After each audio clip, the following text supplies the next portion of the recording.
Guys, welcome to another 11 out of 10 podcast. We're bringing it bigger and better than ever before. Once again, we got our co-host back, Zachary Keeps. Welcome back. Bienvenidos de Mexico. Got a little tan, warmed up, ready to go, excited for the man tonight. Come on. Yeah. Today we have a very special guest, the legend, a guy that's done over 3,000 wholesale deals, a guy that's got 150 agents on your team, one of the biggest retail team in all of Arizona, an absolute legend in aerospace, a guy that's got a reputation like no one else, none other than Austin Zaback. I don't know about that, bro. You got the reputation like nobody else. But hey, I appreciate you guys having me on. Yeah. Well, thanks for coming on today. It was a little bit of a long trip over here for you, right? Dude, like a 1 minute walk. He didn't even bring his shoes. Check out those nice socks, by the way. Gorgeous. So Austin literally lives in the building next to me. Yeah. So let's dive into it. You guys have known each other for a while. Not that long. I mean, a couple of years, and we met a few years ago and had coffee, and I'd seen him all over social media, and we'll really delve into it. I'm personally really excited tonight because this is a guy that's always, I want to say, deflecting, and tonight it's your time to inject and disseminate all your knowledge and expertise and successes to the masses and to this, niche market. So I'm excited to really get to know you. I know you topically, and you've always asked the questions. So tonight, Rob and I were really excited about who really is the guy behind the scenes, the camera, one of the largest teams. And how old are you, by the way? 28. 28 years old. Yeah, I thought you were older than me. How old are you? I'm 33. Okay, there you go. Yeah, 5 years ain't bad though, We're catching up. How old were you when you started? Wholesaling? Yeah. Or just in real estate? 19. Wow. Yeah. I got OG Jacob Blank. Totally. Jacob Blank before Jacob Blank. Right. I wish I started at 18. Yeah, I started like literally right when I turned 18. And that was were you as a real estate agent, or you go straight into wholesaling? Yeah. Really? So I paid Cody, clever investor at the time, to mentor me, and paid him like half my net worth at the time. Like I didn't have a lot of money, right? Yeah. And he, the clever investor became my mentor, not Cody. Yeah. Right. It was like the company, Yeah. And then one thing led to the next, and I met, that's when I obviously met Josiah and Hunter and everybody, and then eventually Cody became my partner. And then it just kind of unfolded from there. Wow. Were you in high school at the time, or where were you? No, I had graduated, but I didn't go to college. Okay. And then, Why did you decide not to go to college? Yeah. Let's talk about that. I hated school, man. Okay. I hated it. I got terrible grades. Looking back now, if I could like do a redo, I would get good grades. I think at the time growing up, I just didn't understand why I was being taught what I was being taught. Yeah, like, right? why am I going to use? I'm not going to ever use calculus. This was designed back during the Cold War to calculate missile trajectories, and now computers do it. Like, look at him wearing the Harvard shirt. He's already talking over our heads. Guys, don't hold it against me. No, I'm impressed. I tried to take it off. No, I like the Harvard. I'm jealous. I was Harvard in the Midwest, IU, but it's all good. Okay. Yeah. But did you always know you were going to be an entrepreneur? It was in the blood? Yeah. Always. We said. Yeah. And I told people, I'm going to be an entrepreneur. I'm going to be an entrepreneur, And then people don't believe you or whatever, right? And then you just, you prove them wrong eventually, right? Were you super ADD as a kid? Very ADD. Yeah. I can tell you're still all over oh my God. I got prescribed. I mean, when I was 14 years old, they put me on Adderall, Vyvanse, anti-anxiety, like everything you can imagine, right? And nothing worked, so I was just like going from one thing to the next. And, eventually I was just like, I think I'm fine. I was like, I think I just have to like lean into it more, Yeah. And then I got off of everything, and then, Good. Yeah. Well, I think what's interesting, a lot of people, like I was talking to one of our clients, and they were really concerned that their kid had ADD. And I'm like, dude, don't be concerned. That's like the superpower for entrepreneurs, because it's not the inability to focus. People with ADD, I have severe ADD. Richard Branson, ADD, dyslexic. A lot of times we're dyslexic too. Those two tend to come in. Yeah, ADD, dyslexia. We have extreme focus when it's something that we care about. The problem is we're not going to do well in school because we don't care about if you don't show us how it benefits us to learn these things, we're not going to care. Yeah. So a lot of times, you'll see entrepreneurs that are ADD and they'll be really good in one subject because they're interested in it for some reason. And then everything else, they got D's. They got an A and great at math. Yeah. Same. Every other subject I did terrible at. I would say communications, you probably did great because one thing again, and you're such a poised, intelligent, loquacious, precocious individual. When you ask questions and people on your podcast, you have a fluidity. You were trained, you said before, you had different other mentors, obviously besides Clever and those people, I assume on stages and whatnot. Talk about your background in terms of engagements and podcasts and where did you learn to become so, successful at a young age? What's the secret? Well, first of all, I appreciate the compliment. And, I think that I just screwed it up more than anybody, right? Like I was not good. I have a list. You can hear it if you pay close enough attention. I still have it to this day. It's getting better because I'm working on it as I get older. But I was nervous. I had anxiety. I wasn't any good at talking to the camera. I wasn't any good talking to people, but I just every day put myself out there, right? And I did it more than anybody. It's just like and I think anybody can take advice. Like anybody can look at me and be like, oh, or any of us, right? And be like, oh my gosh, like how did you get to that point? It's like, why? I wasn't at that point, right? I was at ground zero and I just woke up every day and failed forward, for a decade and a half. So what were you doing? What was the secret sauce? You said you put yourself out there. What does that mean? What type of stuff did you do on the daily basis? What are those habits? What does that look like? Well, I posted on social media, 2 or 3 times a day, every day for 12 years. Wow. Right? So I posted like 6,000 pieces of content in my life. And we're growing exponentially. So it'll be 12 in, a quarter of the time, right? But I did that every day, right? And I just did that. And then I spoke a lot. I was on stages. I did multi-level marketing at one point. Got it. And I built companies. I got in front of people. I pitched people. I ran meetings. I did all the above. I did everything I could do. Every day I just put myself out there, right? And I said yes to everything. I mean, I never said no until probably a year ago. Like I just got good at saying no. Mm-hmm. Yeah. And I would argue that I'm still not that good at saying no. Right. I still overcommit and then I'm like, oh, I freaking shouldn't have committed to that. You know what I mean? But I said yes to everything for my whole life. I just overcommitted and I failed. I did a terrible job. I would go home and be like, oh my God, I sounded like an idiot. I looked like an idiot. I messed that up big time. Like people are going to think I'm, and then I would just wake up and do it again. It's like, okay, well, I'm not going to go run and hide. I'm going to do it again. Absolutely incredible. So, you got started when you were 18. How long did it take you to get your first deal? 9 months. 9 months. Yeah. Okay. Yeah. A lot of people are like, they get 3 months in. They're like, I didn't get a deal yet. Yeah. This shit doesn't work. Yep. 9 months. Uh-huh. Okay. Was there something that you did in those 9 months where all of a sudden, like some aha moment where all of a sudden it clicked that allowed you to get that first deal? Not really.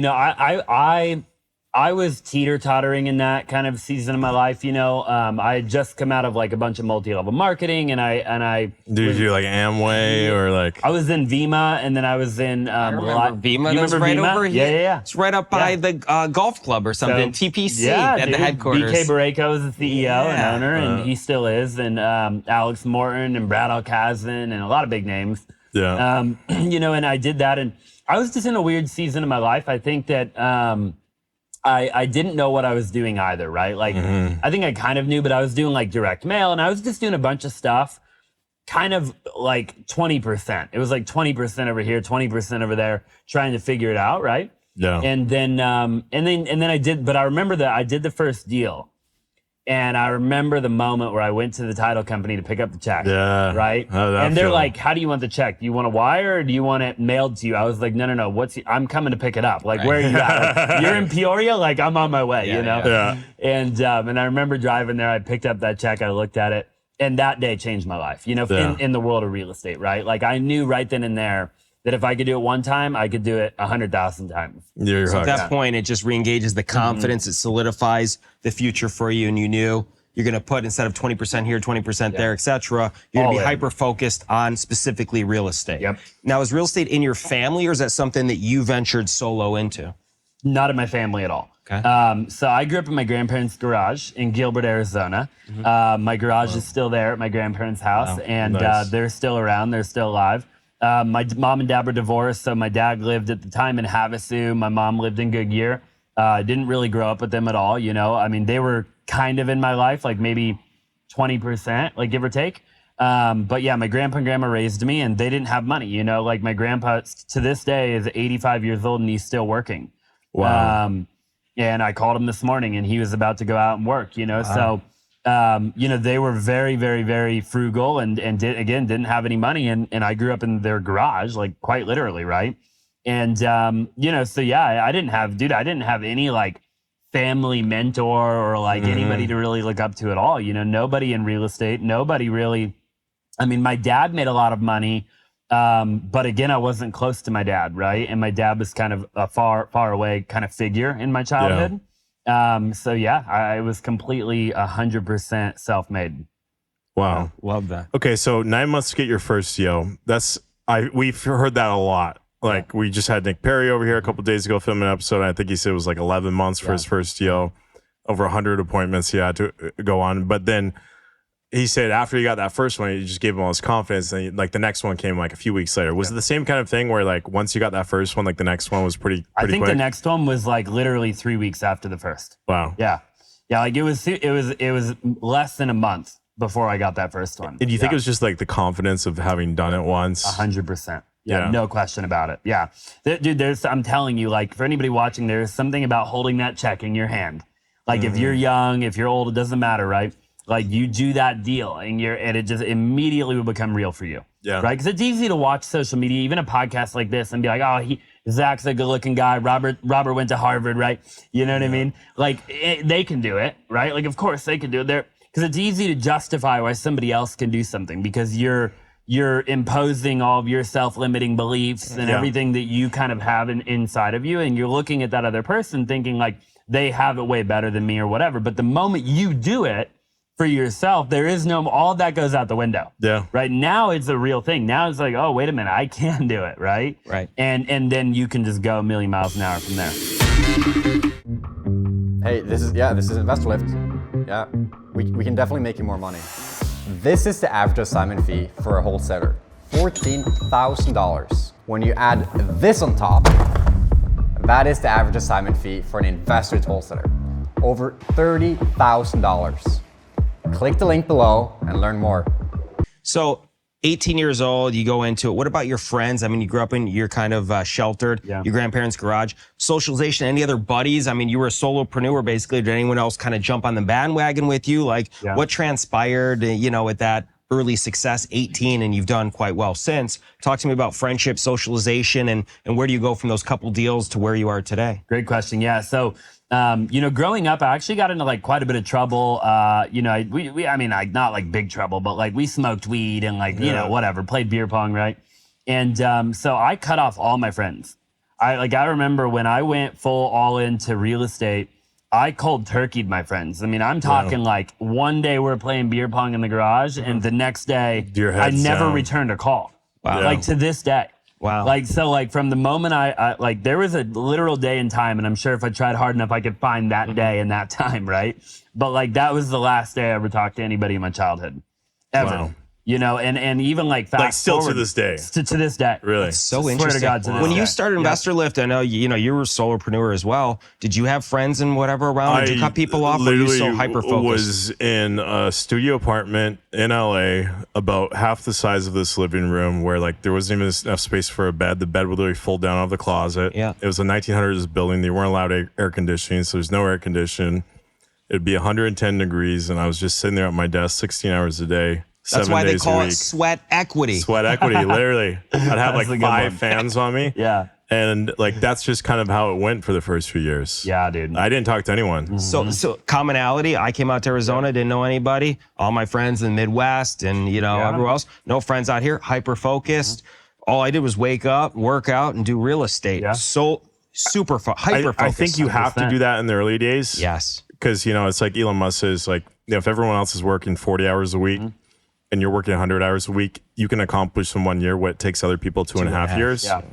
So you have to do that in the early days. But then once you get your team, you almost need to do the opposite. That. Like now I'm doing the opposite where like every few days we're doing stuff like this, right? Building connections, building relationships, because your team is doing like, the day in, the day out. Sure.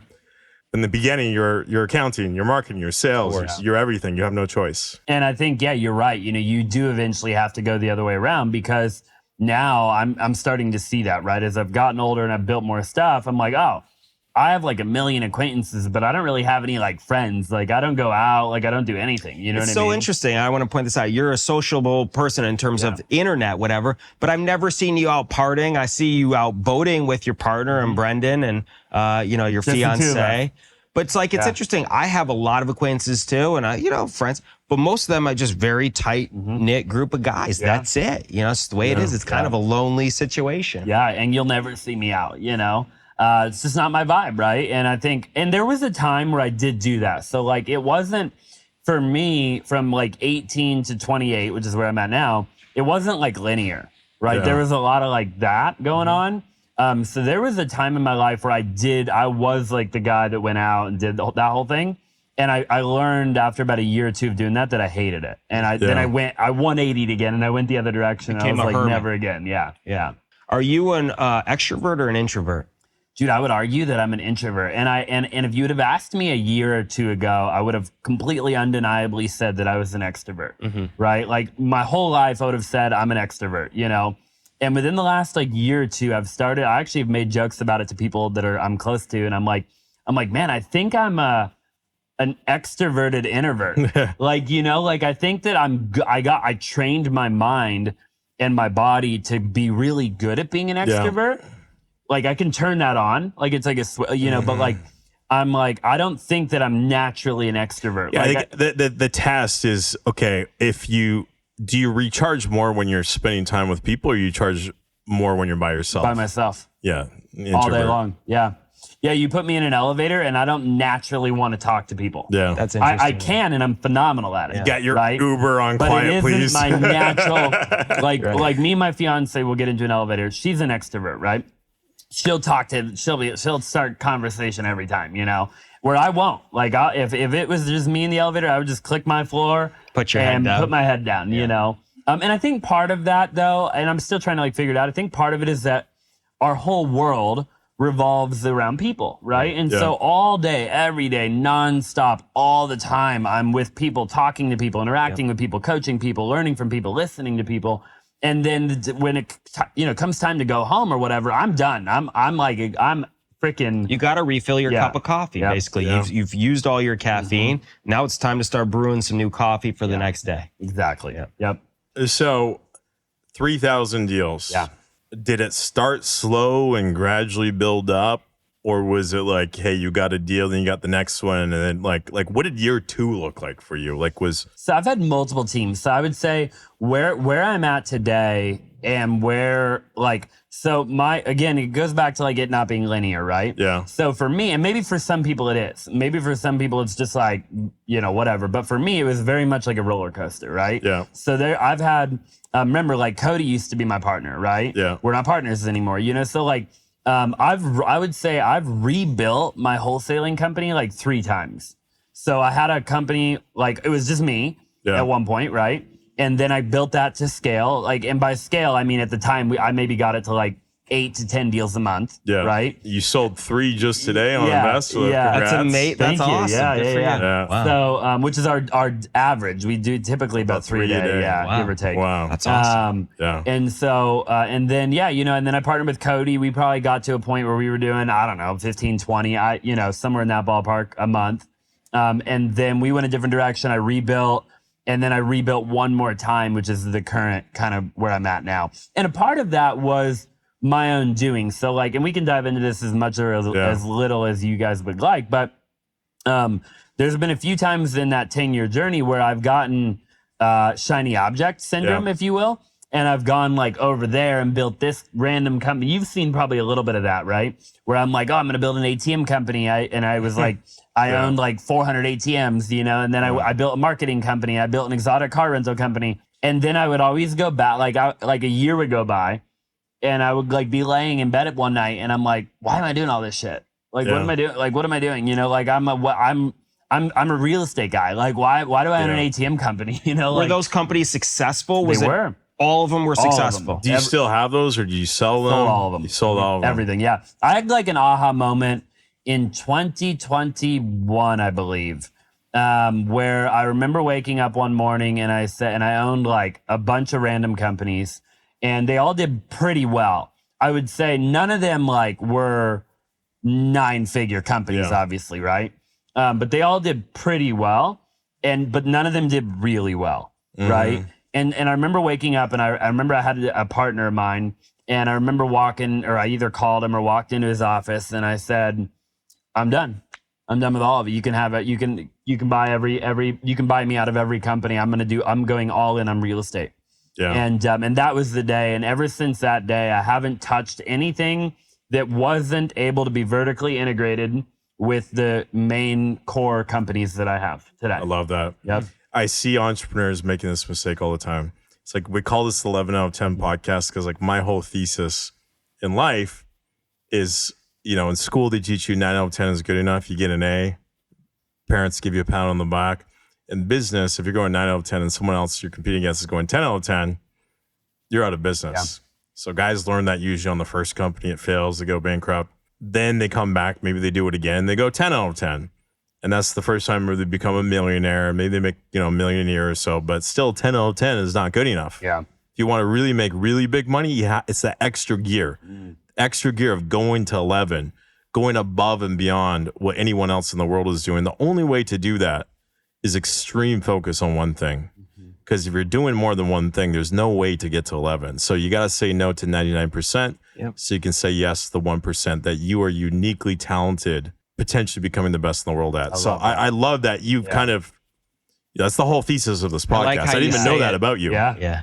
I like how you say it so and I love that, slow and controlled. And again, I'm sitting in there, I'm like, you've never actually said on the podcast specifically that. Was that your thesis in college, by the way? 11 out of 10? Go back to Harvard. That would be sick. When you go back as an adjunct professor at Harvard Business School, today, folks, we're going to be talking about 11 out of 10. And then half the students are going to leave to start hyper-focusing on their one idea. I love it, man. No, and I couldn't agree more, man. And I tell people all the time, I'm like, I don't regret doing that. Yeah. Because I wouldn't know what I know today, right? Which is like, hey, you got it 11 out of 10. I've never thought about it like that, obviously. But like, that was also my conclusion, right? Which is like, hey, I can either go all in on one main thing, or I can go 25% in on a bunch of crap, right? Yeah. No one gets rich diversifying their income. They don't. You get rich with extreme focus. Don't. Yeah. What happens is they diversify their income after they've already built their wealth. If you want to build wealth, all the guys I know that have become extremely wealthy,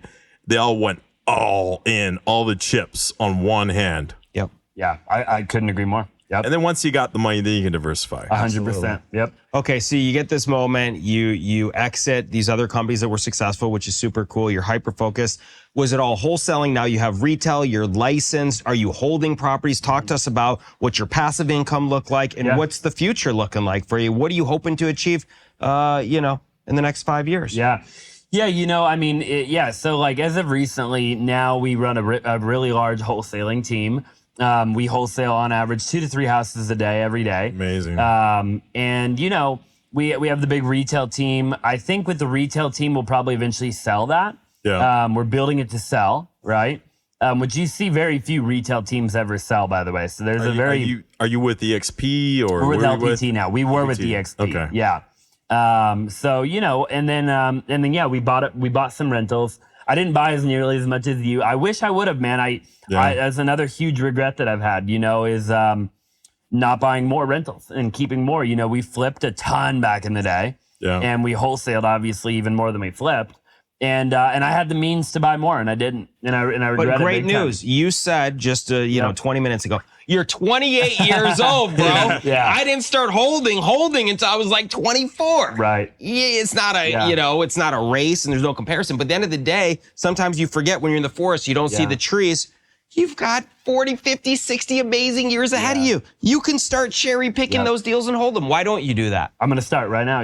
We're already working on it. Yeah. I love it. Mm-hmm. If you need any help with that, you always got my number. I will, and I'll definitely reach out. We've never collaborated in the field. It's only been in studio. We had one coffee, but I'm here for you. Robert's here for you. Anyway, we can serve you with that journey and have fun with it. Yeah, I told Mojay even, I'm like, hey, I want to just build a portfolio, just the two of us. Just me and her. Not even like a company that I own or whatever, but just like me. I love it. Like, and that's the way you should do it, because once you get in a company and there's multiple hands in there, when you want to exit and they don't, it complicates things. When you cross-collateralize and have debt structure on there to really grow it and scale, as Robert would say, don't do anything with one. You want to do with thousands. And he says, oh, you're going to buy 2 properties, buy 10,000, which you'll do. you don't want to have other hands in the cookie jar, so you can fully control your own destiny. Love it. Yeah. So that's my grand plan right now. Yeah. Good.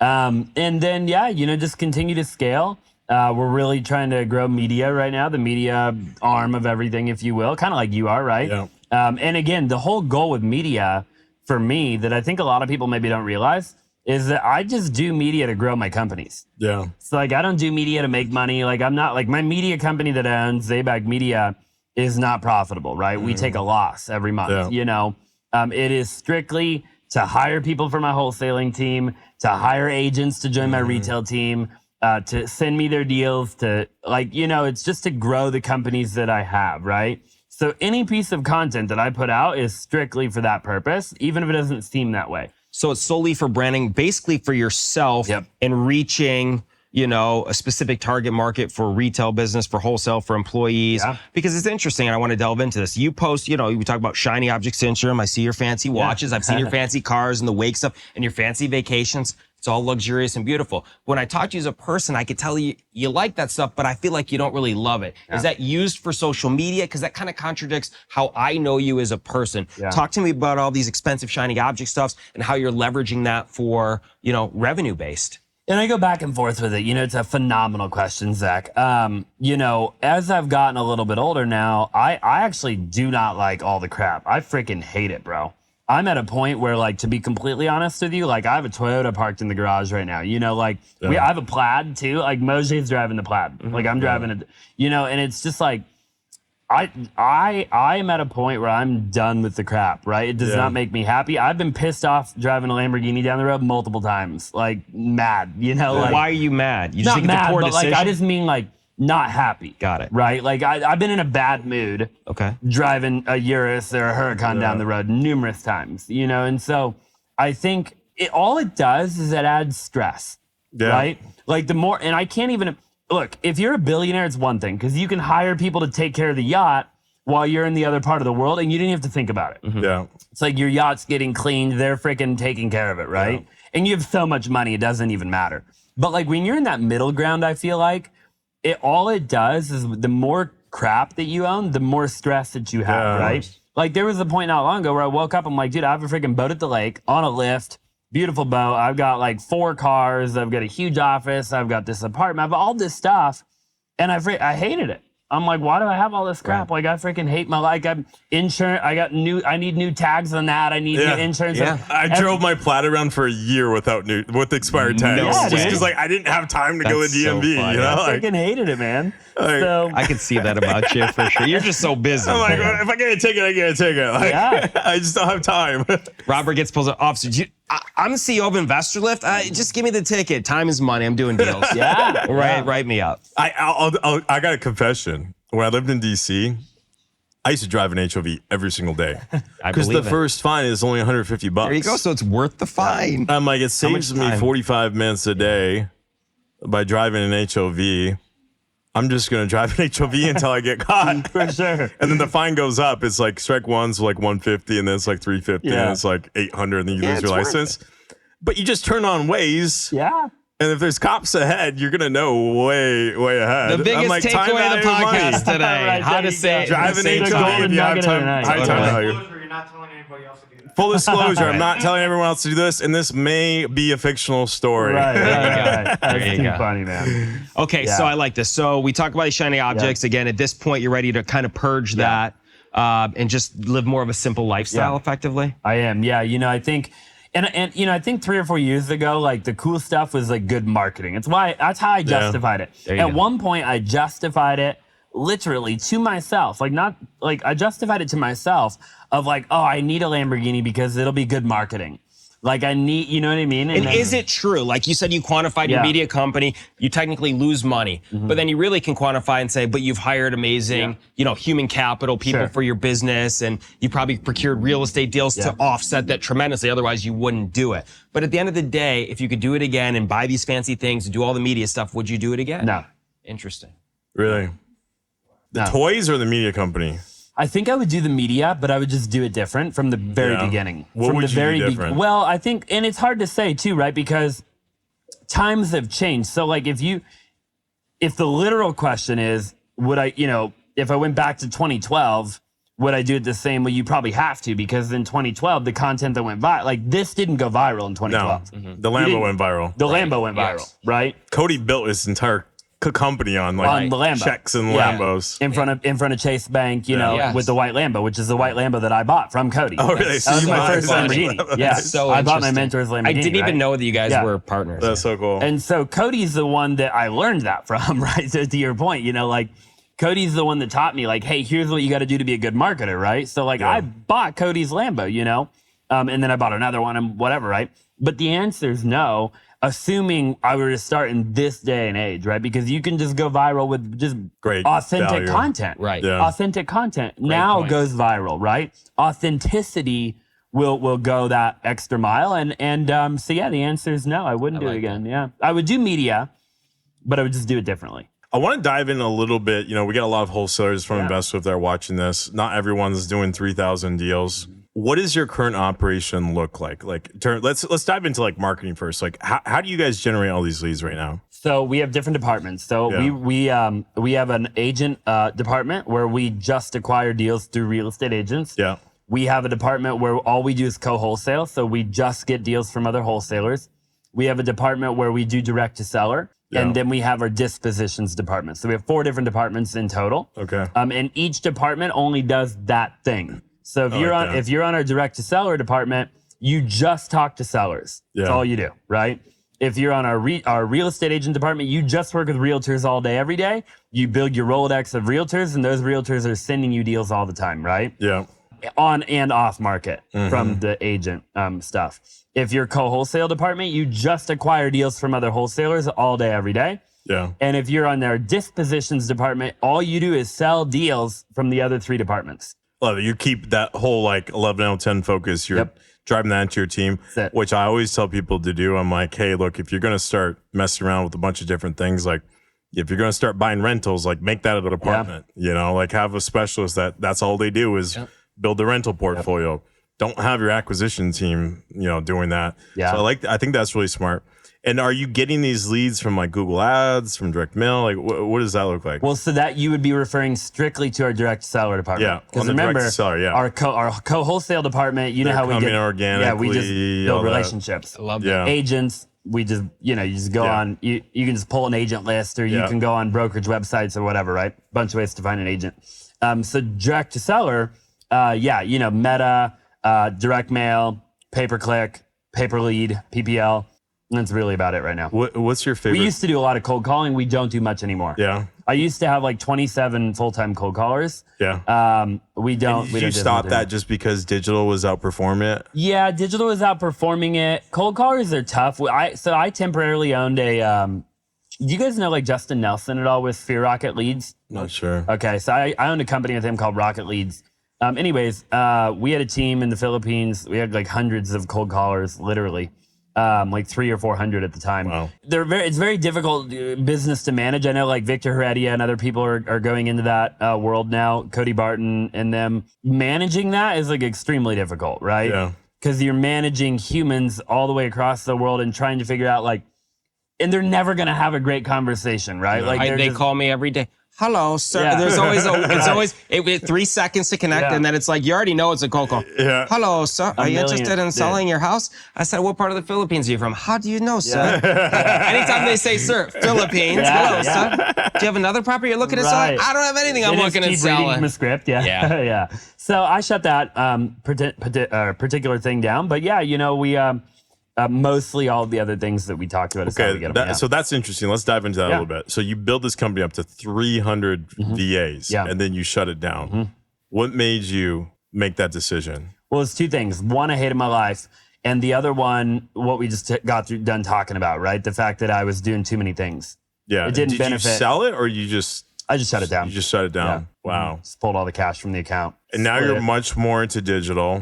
What's your favorite PPL company right now? I don't know the answer to that question because I don't manage that department. Okay. Yeah. That's good. Good leadership. Uh-huh. Yeah. The fact that you don't know that shows that you got a good team underneath. Yeah. So this is interesting about your company. I've come in multiple times and I've had engaged with a lot of your team. It's very young, high energy type place. Talk to me about the people that you're hiring. Is a lot because they've connected to you through your online social media and whatnot. So you're attracting these 18, 19. I mean, you see these kids, literally, I say kids, 18, the young Jacob Blake's in there, cashing checks, $20,000, $30,000 a month. Or these young girls right from high school and college. Talk to me about the culture in there and kind of what you're instilling in these people and why those people versus call like a 50-year-old veteran in sales. Why do you target those people?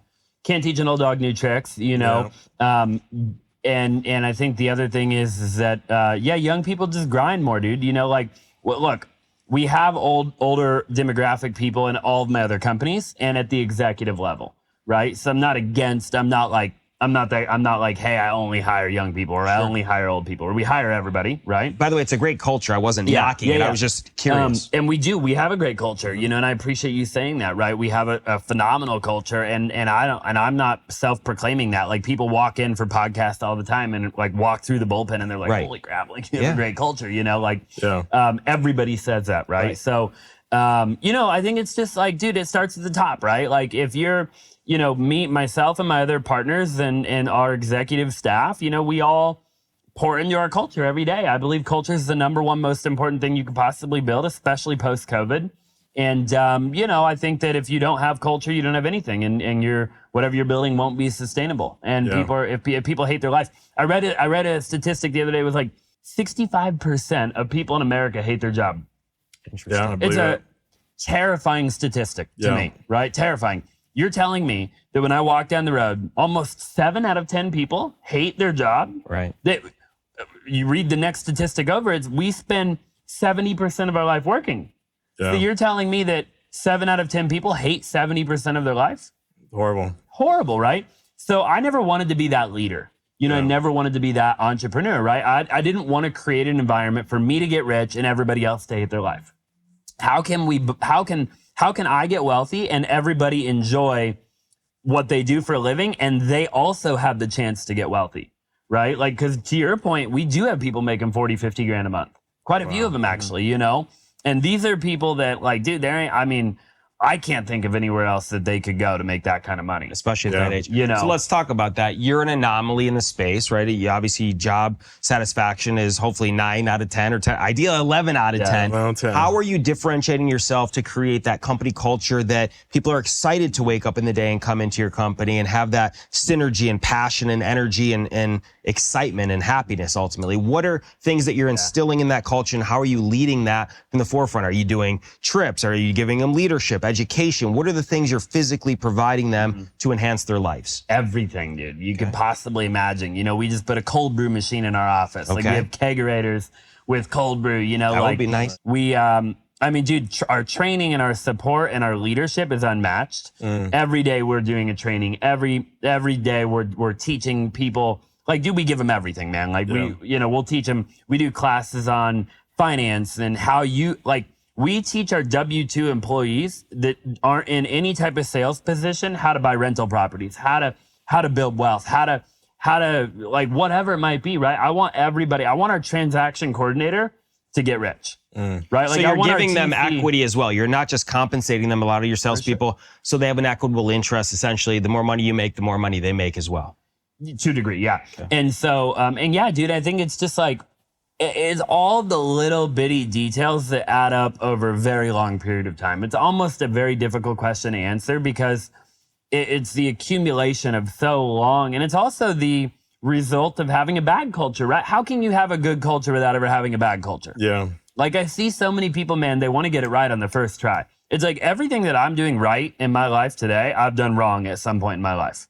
What do you think you did wrong before that you're fixing this time around? I overworked people at one point. There was a point where it's like we work all the time, nonstop, friggin' 7 days a week. And I see people doing that to this day, right? And I'm telling you, it ain't gonna work, No. Like now we work Monday through Friday, right? People can, if they sell it, we still have people who sell a deal on a Saturday, right? Yeah. But it's their choice. I'm not making them do that. Yeah. Hey, you don't wanna do it? Don't do it. You wanna do it, right?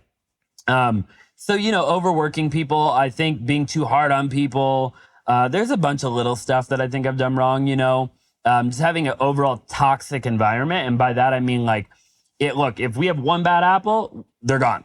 Yeah. They're gone. If you come into the office and we had a situation not too long ago where we had a guy and we gave them a warning multiple times. And we love people too, by the way. So firing people is very difficult for us. Yeah. Because you really are a part of our family. First of all, it's extremely difficult to get hired into our wholesaling company.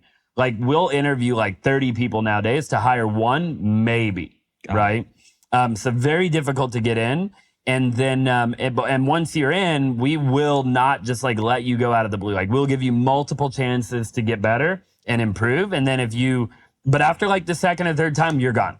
Yeah. Right? Like it's as slow as we are to hire, we're also very quick to fire. Yeah. Fire on both. Yeah. So, I think we won't let people be toxic, man. If you're going to be negative, if you're going to talk crap, if you're going to do anything like that, you're gone. Yeah. You're gone. It's Yeah. too good of an Same thing on opportunity. Investorlift. Yeah, we had a guy that was like always talking behind people's backs and like one of my most experienced guys, but like we had to fire him. Yeah, you're gone. Yeah. Can't do that. It just pollutes he was breaking my teams. Yeah. Like literally one person could break an it's entire toxic. team. Dude, one person can bring down a whole organization. Yeah. Austin, talk to us. I've seen you post before. We never got into it. I'm all about vulnerability and transparency.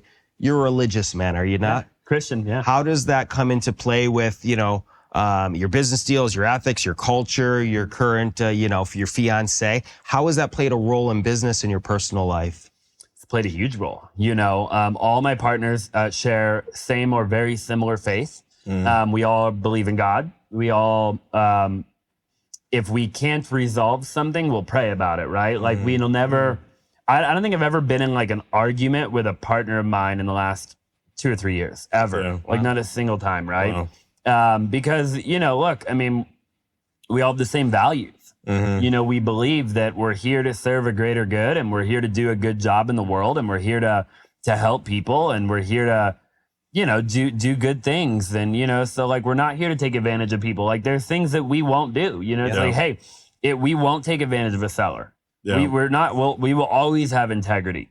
Right, we'll always walk away if we need to walk away. I love that. We're not going to take your earnest money. Like, we just did a deal. We have a flip that we're doing right now where we've been under contract. We went under contract tonight for the 4th time with 4 different buyers, buyers. A flip that we did, right? And it's a good flip in Chandler, $485,000. Stucco tile, 2000 build, right? Shit, that's why my Chandler deal cancel. You undercut the market. So, and we had a buyer not long ago. They canceled the day before close of escrow, right? And we're like, keep the earnest money. You know what I mean? We're like, we don't want to fight. We're not going to fight you over it because they wanted to fight us. And I'm like, I'm not going to fight you over $3,000. Keep it then. Wow. If it's that big of a deal. If you really believe that we're trying to screw you over, then keep your money and walk. We don't want you to buy the home. I don't want you to buy the house. And a year later, you try to sue me because the freaking thing's leaking. Totally. Like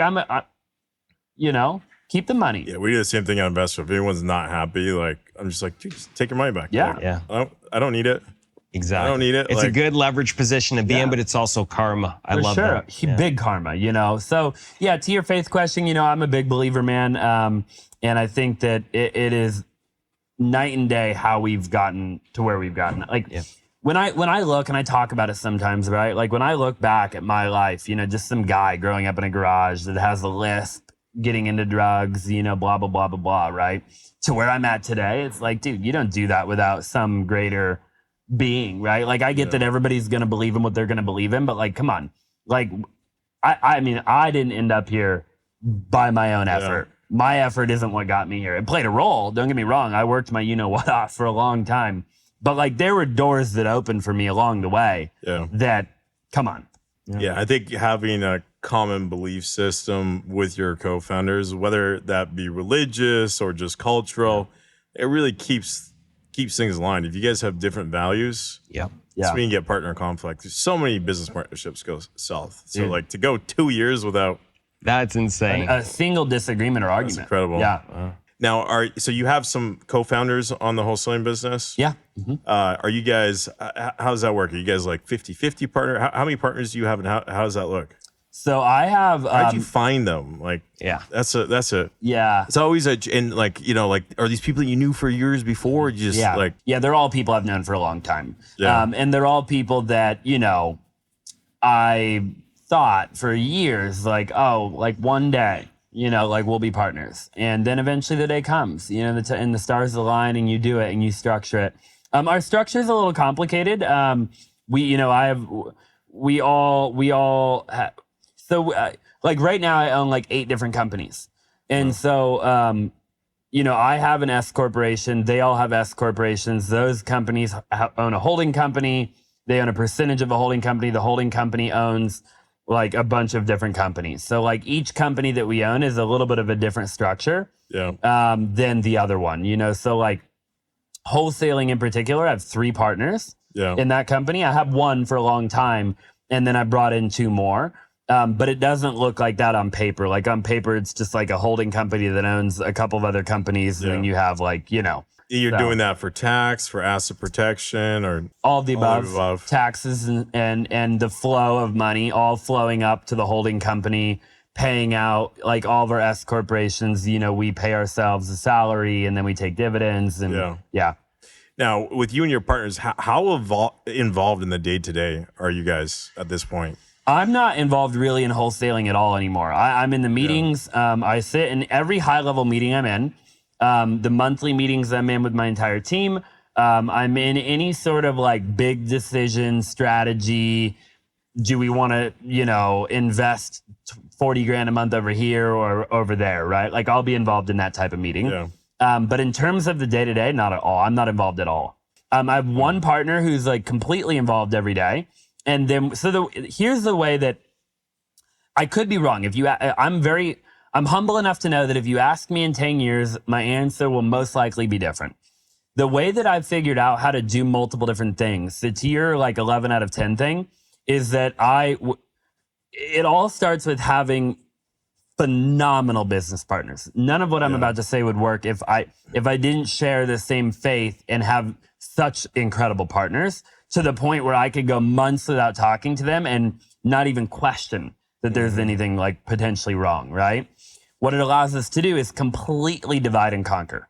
So like I can completely have one partner over there for months and not talk to him at all. You just know he's getting shit done. And I just know we're good. He will talk, he will come to me if there's a problem, and I can be completely over there for months and do what I do best, right? And we can all divide and conquer, which is the only reason I have so many partners. And then I own multiple companies, is we're able to do that at a very high level. If that wasn't the case, I would probably shut down half the other companies that I own right now. Wow. Because I wouldn't be able to do it, right? Like I can't. You can go fast alone, you can go far with people, right?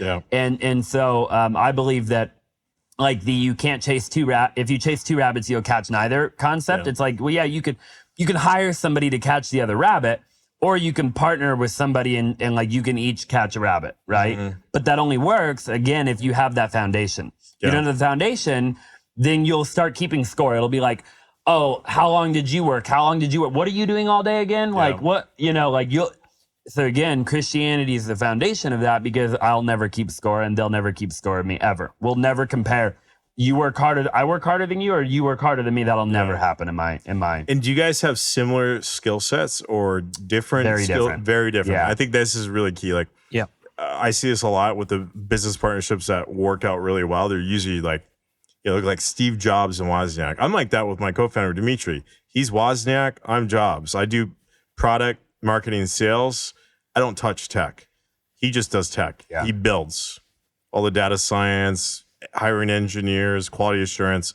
I don't even need to worry about that. I got tons of engineers that work on his team that I've never even met before. But I'm just like, hey, hire whoever you need. So you're the sales marketing guy. Are your partners like, are they more, you're kind of like the visionary, are they more integrator types where they're just like, boom, we got to execute. Detail oriented. All of them. And each one is like a different type of integrator too. So like I've got one partner, he's like phenomenal at like systems and like building stuff on the back end. And he can go deep into like a Flow or a Zap, or I mean, like he's like really good, right? And then I've got other partners that are integrators, but more on like, they're really good at like managing people, or they're really good at like the nitty gritty of like, you know, overseeing a sales floor or whatever that might be, right? And so I think there's different types of integrators, and there's only one type of visionary in my opinion. Very interesting. I've made the mistake though of partnering with the same type of person as me, and it's never worked out well. Okay, we doing this new segment. It's called Deal or No Deal. Okay. You down to do it? I'm down. We're gonna throw up some deals. I like this. We're gonna throw up some deals, and we want to get your take. Is it a deal or not a deal? Cool. And I love right it. before we do this, just for the momentum, I'm curious, and one thing that's always lingering in my mind. You get up every day, you said your story's been volatile like the stock market, like most of ours, right? Nothing just goes straight to success for the most part. When you wake up in the morning, what is that motivating factor? What drives you on the daily basis? Are you chasing money now? Are you chasing fame, success? Who are you? Like, what are you about on the daily? Like, what drives you on a daily basis? Dude, I think I think it might be like twofold. I think I really believe that one day I can change the world, and I don't know how yet. Okay. And then I think that I love helping people, man. I love changing lives. There you go. You know, I've been in Nicaragua 3 times, building houses down there. Yeah. You know, I've done a lot in my church and serving people and helping people and philanthropy and stuff like that. And I love it, man. You know, in no way, shape, or form is it about the accumulation of money anymore. Yeah. You know, To me, I feel like, and that is so sincere, and I respect it. Like, you always have this warmth and sincerity. You're just like you're like a big teddy bear. You know, people may perceive you differently from social media, but as we sit here humble and vulnerable and transparent, I love that about you. To me, my perception was similar. Like, you build these companies in success just to give back, because I see you as a man of God. And I'm not like a super religious. I'm Jewish. I'm not some super religious guy, whatever. But I believe in God and all that stuff. But I really respect that about you. I appreciate that, man. Yeah, it means the world to me, you know. And you know, I will add just one more thing though. Like, I think there was a time in my life where I was driven by money, right? And I think what ends up, and I don't necessarily think it's a bad thing. Maybe you see this. I think if you're Like how he young, points to Robert. if you're, no. I don't mean like, I just mean I'm I think kidding. you've seen it, right? Yeah. I think if you're young and you're 18, 19, 20, 21, 22, whatever, right? I think in the very beginning, it's okay to want nice things, right? And you shouldn't be ashamed of that.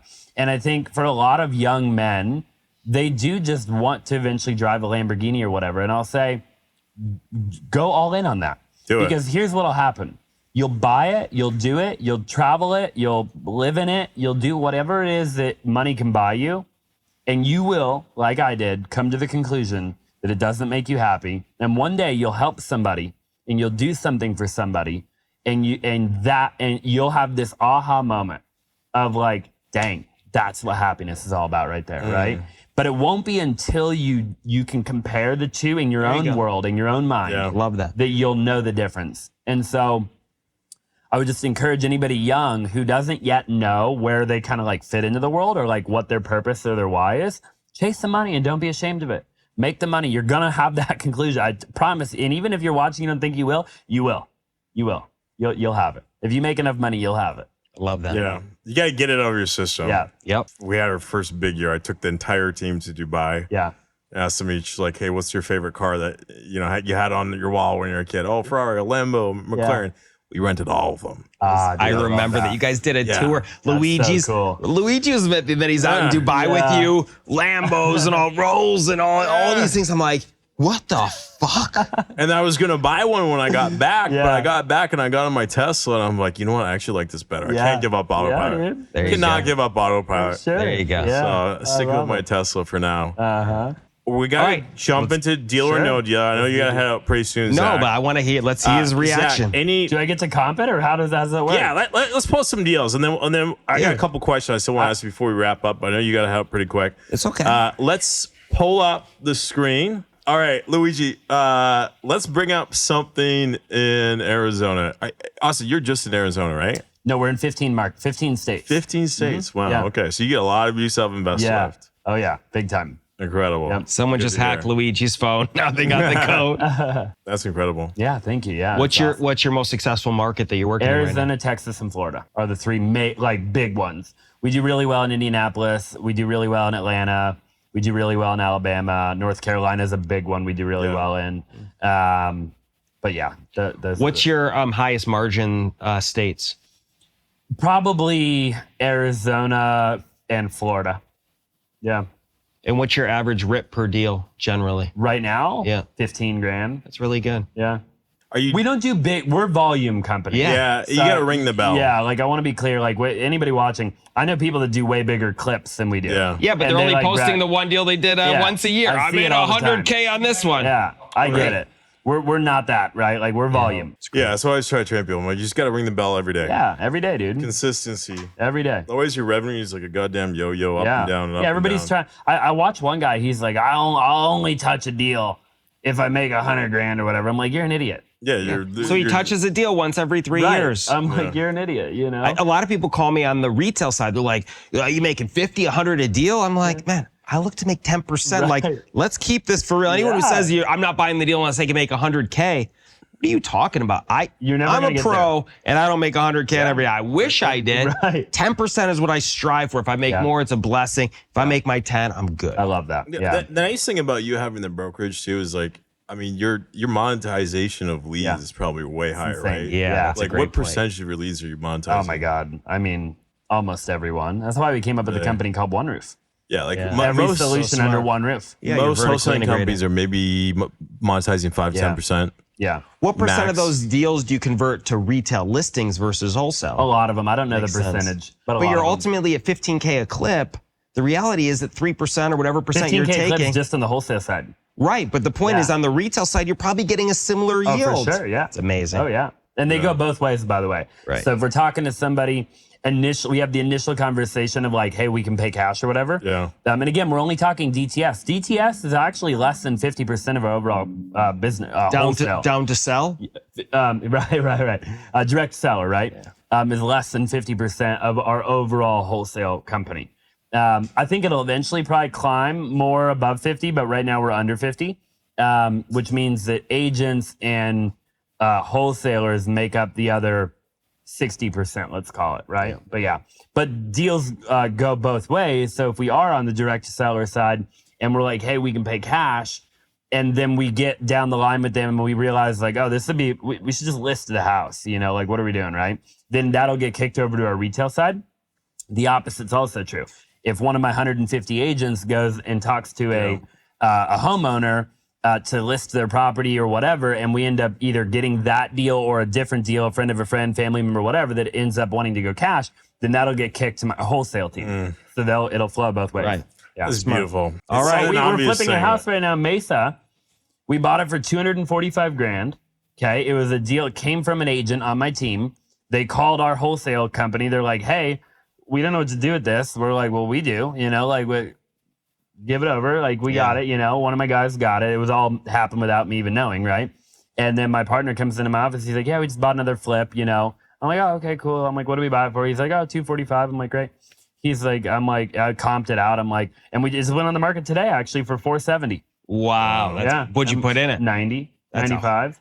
HR, home run. We're still going to make $100,000 on it. That's insane. In 35 days. That's insane. Yeah. I'm in the wrong business. That was right from one of our own real estate agents. They had no idea what to do with it. Yeah. Hopefully they got some equity in that Exactly. So Yep. funny story, the first deal we ever pulled out on Deal or No Deal was one of your deals. Oh, really? Wow. Yeah. I love it. Zach said it wasn't a deal, but I'm pretty sure it actually sold. I checked back a few days later. Not a deal for Zach, because Zach gets them deep. Yeah. Not everyone can get them Everyone deep. has as different Zach. buy box, and you got to stick to your core Did competency. we sell it? Yeah. It was a Sun City deal, I Sun believe. City. I can pull it up in my sheet. Yeah. Yeah. No Different problem. time. I'll pull it up. Yeah. Let's do it. Yeah. Let's do it. Austin? Let us know. Okay, so we got, do we want to zoom in on a specific area? Right. Or Let's do you do wanna Phoenix. just, Let's do Phoenix is where's great Phoenix? for whatever you like, guys Yeah, like. pull up Maricopa his County, 18 Glendale, any of these. His little Half of Marydale. these deals are going to be your deals, so I'm a little bit biased there. Now we really see how Yeah. good these wholesale deals are. That's too funny. All right, pick one. Let's go. Keep going down. I'll look at something. There's Scottsdale. 85254. Come on now. One of these days, we're we're right going to here buy in the a zip deal. code that we're in. Go up a little bit. Go up. I've seen a lot at some of these. Up a little more. Up there. 665. Yeah, right there. Okay. That's the zip code we're sitting in right now. Yeah. Two All car. right. Let's bring Shingle. up some photos. Light cosmetic. It's only got 19 views on it, so that tells me it's probably not someone that has your level of investor left. It's clean, rentable. You could rent that right now to a tenant, Zach. I could. It's just not my branding, but it is For sure. rentable. Yeah. It is rentable for your average guy. cool. You're above average. Easy. Swamp cooler and an AC. Yeah. Yeah. Swamp Not cooler a hasn't ton been of used in photos. 20 years. Correct. Pool equipment looks This good. wholesaler Pool's needs more photos, though. You guys agree? Oh, for sure. Yeah, there's sell not this much thing. there. Maybe a little I video hate the walkthrough. transition of solid flooring to the laminate. Yeah. You got Corian counters. You got That's newer their, appliances. That's their version of updated, though. Right.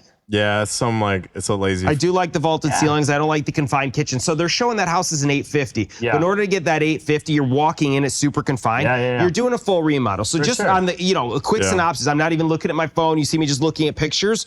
You're spending $140,000 on that house to bring it up to get to that level of what they're showing is 8.25. So based on, I don't even have to look at anything. If their numbers are accurate, right? And here's some comps.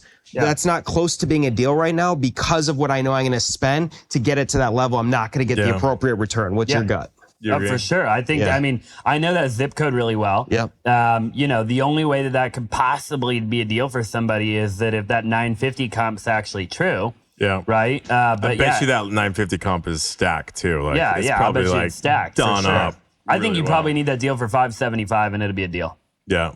All right. So Ralph, sorry, not a deal. Okay. Go to another one. All right.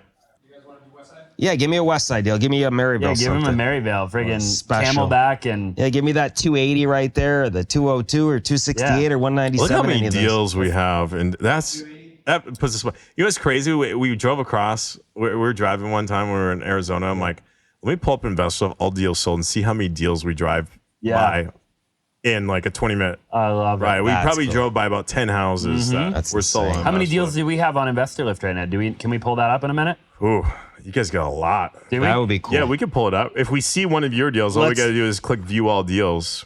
Okay. You guys do it. You guys are probably top 5 in the country in terms of volume. Really? That's amazing. Yeah, Okay. I always great. see your company up on my dashboards, we'll like have to look, one of the yeah. top performers. All right, here we go. Glendale Special needs a roof, cute curb appeal. They're asking 280. Block Terrible. construction, 1960s. Look at the ceiling. Okay, Ceiling tile, needs a full remodel. Full Keep remodel. going, but let's see Yeah. what we got. Probably move some stuff around.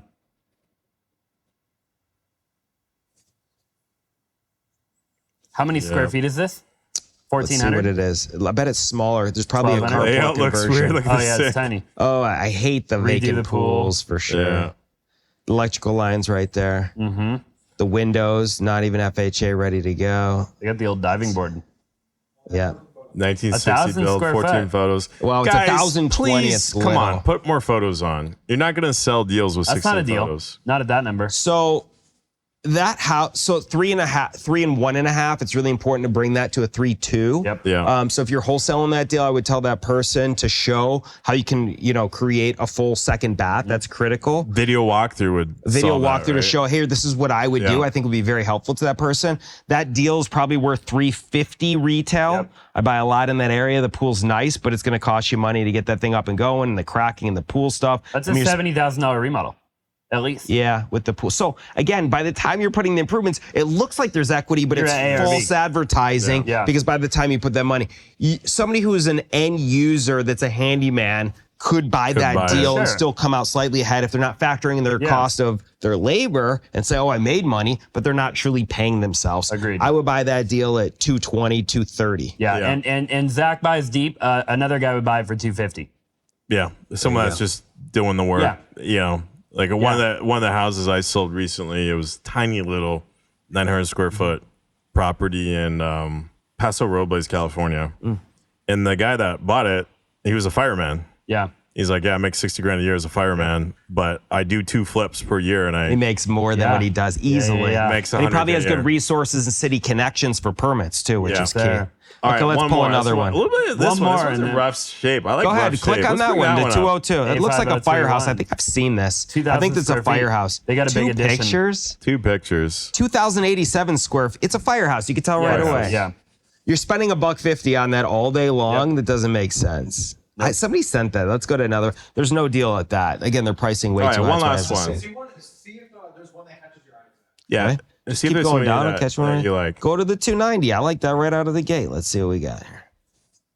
1,100. Okay, Phoenix. Oh, another 3 1.5 again, which I don't mind. I just bought a 3 1.5, Yeah. and for the record, I paid $240 for it. So a similar house, just like this, probably in the similar area. Needs a I'm a lot of buyer work. at This 240. mold. You got mold. It's not may or may not be mold. It looks like termite. Yeah, it's probably mold. That's definitely mold. Yeah, that There's a thing's- lot of Yeah, mold. that ain't You're doing a termites. full It's actually a very similar floor plan to what I Yeah. just bought. But I'm a 240 buyer at this. What are they asking? 290, and that's that's a 350 house. I'm curious what the address is if we show it. Yeah. Dallas. And these guys work for you? No. No. No. One more. We're addicted. This It's like is fun. it's like a TV show. Deal or no deal. Yeah. There really is that show. That is a show. Howie Mandel. Right. Okay, pull up that 304 house right there. 3049. Maricopa. April 23rd just got listed. 1,700. Good square footage. That's Oh, right there. look at that Here we company go. there. Yeah. One roof. Here we Yes, go. sir. Okay, those are my colors. A little white and gray. Yep. Nice market analysis. Great. I like that. Uh-huh. You're doing The house that. isn't destroyed. They even staged their wholesale houses. Right. Not Okay. bad. We got pots and pans. We got everything. We got stainless steel appliances. Look at the texture on the roof and the carpet in there. So to make it rentable, you're going to do all solid surfaces. But the house isn't Yeah. beat up. No, you have brick in No. there. Yeah. There's the master. Yeah, it needs quite a bit. But it's not bad. It's Like, tight though.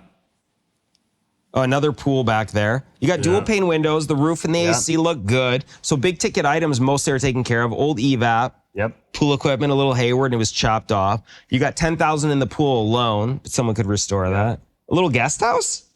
that's kind of cool. Yeah. That's an addition, maybe. Siding. So what I want to know on that is that an attached guest house? Is Yeah. that what's going on with that? Right? It looks like it's actually part of the back, an enclosed patio. That's Yeah. what it is. Patio, probably, Uh-huh. yeah. Yep. Okay. Yeah. But with that square footage and the curb appeal, one thing that I like, so regardless of price, I don't have covered parking. I like covered parking on my deals. So, there's Butler. That's actually a decent area. Go to all To me, it's company priced a little high. company deals. Hey, click view all company deals there on the right. Let's see how many you got. 36 deals. There you go. All over. Wow, Right now? that's Yeah. impressive. Very Look at these impressive. guys. And 3 I like sold that this- Maricopa Yeah. County deal, Lubbock. 569 Yeah, Chandler. let's That's hold that one. nice. There you go. ARV 569. 700. Yeah. I like that you guys put this Yep. as the second photo. I think that's really smart. Very More smart. guys That's a should do nice that. looking house. Yeah, it's not bad. 700 ARV is probably still a little tight at that number, assuming the ARV is actually 700. Yeah, it's not in bad shape though. No, but it It's still just needs dated. Dated. Yeah. Still needs Cosmetic rehab. Yep. Zach, how much would you put into a place like this? How many square So feet? it depends. So this would be a for sure flip for me. Yeah. Yeah. Because of those numbers, it doesn't make sense. The area is solid. You can tell. I like the tile roof. It's probably Yeah. built in the 1990s. Area Chandler is great.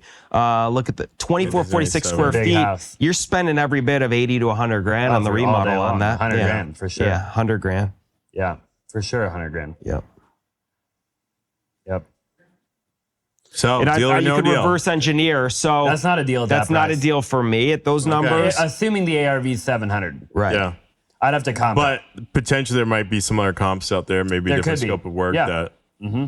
The move a on nice something looking like house. that would be to take it Retail. down, Yeah. just clear it out, take better photos, some videos, and list Hotel. on them less. Yeah, sure. hotel Yep. it. That's I a hotel agree. deal all day All long. day, all day, every Yeah. day. Yep. That's, And that's move the there. future. And in terms of liquidity and capitalization, that's Yeah. the right move. You end up making more money. Yep. It's clean. There's no headaches, and you're All done. day. Yeah. Yeah. So one more segment we're going to do today, and that is the biggest assignment fee of the week. Okay, drum roll. Biggest assignment fee of the week this week goes to Jim Benson. Congratulations, $110,000 assignment fee on your deal. 110 in Franklin grand. County, It's huge. Maryland, 110K. 46 offers generated. Wow. That's 46 wow. offers. So congrats, Jim. You had the biggest assignment. Where fee. And how Wow, did he we're do at- it? 46 offers. This Did he is Franklin underprice it? County, Maryland. There you Interesting. go. Wow. Okay. Yeah. I love that. Yeah, it must be Why another- so many offers, you think? It's just the price, the You know, I location? texted him earlier and I said, "Hey, Be what- interesting what's to see going his on? Like, strategy, how did you why. get so much?" Right. Okay, he says his team way underpriced it. There you go. Well, then, they underpriced it because they probably thought it was worth Right. less. That's why they got But- such a good deal. Exactly. Interesting is though it bid up. Like I thought they underpriced it. I used to work in the Maryland market. I'm like, they really price this aggressively. What's interesting though is like that could be a really good strategy because they put it out there and they were Oh, for looking sure. for like a 30K rep. Yeah. And it ended up getting so much attention. Yeah. that they walked with 110. So they did actually sell it at what I think it should sell for. Yep. But they had 46 guys bidding against each other. It's great. But it's a unique strategy, though, is a too, great because if strategy. you're listing Yeah. a property, so my biggest thing is this: you're going to offer a property, people want definitive pricing. If you're going to underlist it, someone comes in at full price. How do you say no? You say, "Oh, I'm going to wait for another offer." I mean, I'm just Well, playing we say the game. starting price. That's Okay. the way Yeah. we say Got we're it. starting at this price. There is a buy it now price. If you give us the buy it now price, you got it. Yep. But you would have thought if they put a buy now price based on that start, it probably They would would hit have at shot 50 or themselves in the 60. foot. There you go. Okay. Yeah. Absolutely. For sure. But you said they did it on accident. Yeah, they accidentally underpriced it a Right. lot. Interesting. So maybe if that's true, then they didn't intend on the bidding war. Right. Yeah, they didn't. Right. It was accidental. Exactly. But I used to do I that gotta roll. strategically. Sure. 1,000,000%. It's Yeah. a And a great lot of people strategy. do. Yeah. Right. Yeah. All day, every day. Well, Austin, it's been absolutely incredible having you on here. Amazing. Later this week, we're going to pop in your Yeah. office. So, guys, stay tuned for another video. We're going to do a little bit of office hours behind the scenes. Company Just a couple- culture, Yep. some Yeah. prayer, some Yeah. cold brew, some push-up competition, live DJ. Exactly. You heard it all here Yes. tonight in terms of good company culture. We'll see Yeah. it live. Cool. I Austin, appreciate you having me. Yeah, I love the way you operate. You're just an all-around great business guy. And it's awesome having you right down here. We got to hang out more, man. Yeah, Yeah. I'm absolutely. surprised it took this long. Yeah, next He's time a Zach's in hermit. Cancun. He's a you're filming hermit. it. It took Zach putting this all together. I appreciate you, brother. Of course. Well, You're he the man. said to me, Robert said, "Who do you think? Whatever." Yeah. He was a good fit, and right away, I think I of local, appreciate and I you, thought of you right yeah. away. It Did. means the And world to thank me. you again. I mean, from deflection to injection, like it was kind of my mentality tonight with you, because all the time you're always extracting and putting good people out there, but you're a humble guy. You're not saying a lot about yourself, and it's nice to show that vulnerability and that side of you and humbleness. And you're a great guy. It was a pleasure The to world to me, really Zach. get to know Like more always, I about love you, you bro. and love you even more even after tonight. It was sir. great. Thank Yeah, you. I think my biggest 3 takeaways today were number 1, the importance of focus. Mm-hmm. A lot of guys are making the same mistake that you made. Number 2 is the importance of culture. Mm-hmm. And number 3 is being completely in alignment with your partners and picking the right partners that, are opposite of skill sets with you. So really awesome podcast. I'm excited to come by the office and just like see that culture play out in real life. So Can't wait to have you. And for me Austin, too, really important too, just for like the young listeners out there, it's so important again, because they just see us and they see, oh, they're already at the top of the mountain per se. Yeah. It's so important to look back at the journeys. We didn't just randomly fall on this couch. It took you talking about speech impediments or lisp and, failing and falling multiple times and then perfecting that game and just consistently 6,000 plus I heard 6,000 pieces of media. It's not like, oh, he got lucky and put out one piece of media. This guy's been more consistent and persistent than anybody I've met in this business. So it's not random that you're successful. It's through the hard work, dedication, persistence, and putting those blinders on. Agreed. So that's my takeaway for, your perseverance, strength, and success. Means the world. Appreciate you, Absolutely incredible. gentlemen. Both of you. It was Thank you amazing. very much. Great Yeah. podcast. It was Cool. wonderful. guys, if you found value in this, if people want to follow you on social media, what's your Austin IG? handle? Zaback on every Austin platform. Zaback, we'll drop it on the screen right here. Make sure to follow him. You do offer coaching as well. Is We that do, yeah. true? Mhm. Yeah. Okay, so we'll link to that down below as well if you're interested in learning a little bit more from Austin. Guys, hopefully you found value in this. If you did, drop 11 out of 10 down in the comments below. Also, I personally read and respond to every single comment. That's not my team. That's me actually responding to every single comment. So if you have questions for myself or for Austin, drop them in the below. Or for Zach, we read these comments ourselves. So drop us some comments, ask us your questions. We'd love to help take your business to the next level and help get you to 3,000 deals under your belt. So guys, And help thank get you. you to 11 out of 10. Love That's it. a wrap. Yeah, Awesome, baby. guys. Wow, good that was shit. a lot of fun. Yeah. It was I great. appreciate you guys Great having shit. me. On the feel that hot seat.